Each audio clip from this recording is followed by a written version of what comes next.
מסע קודש מפי מרן פוסק הדור הגאון רבי שמואל הלוי ווזנר שליטה. מה מועיל המזיז הקשר ששומר את דלסס ישראל אם הסוין נכנס גם בבית סגור?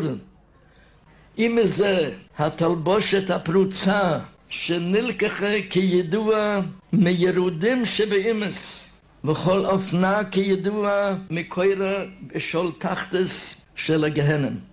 אם זה הפאות נוכריות, בתקופתנו אנו אנחנו עדים לתופעה כאובה, רוצים להיות בין תורה וגם מודרני יחד.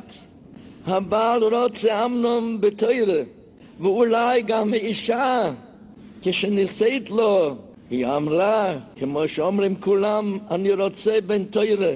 אבל לדאבונני ולצערני, האישה הזאת בוחרת בהסכמת הבעל להיות מודרנית בתלבושת קצרה שבאה ממקור הטומאה, מודה דה פריס, וצורת הלבוש כגרועים שבאומות, וכן בעניין כיסא הראש והשייטל המודרני שאין בינו לגיל ראש ולא כלום.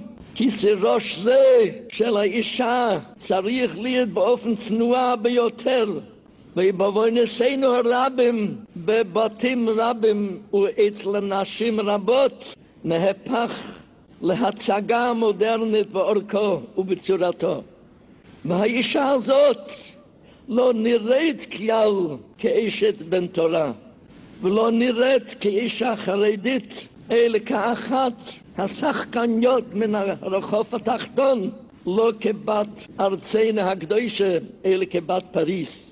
בלתי אפשרי שאין בישראל תגדל דורות אם לא תעשה מה שמייחס בטבע הקדישה של בת ישראל. והוא מטעם הצניעות, כי אומר חז"ל שר באיש הערווה. אבל איזה זיוף הוא זה שמכסים השערות, אם יש שערות, בפה הנוכרית כזאת שעוד מגרי היצרים יותר משערות עצמם.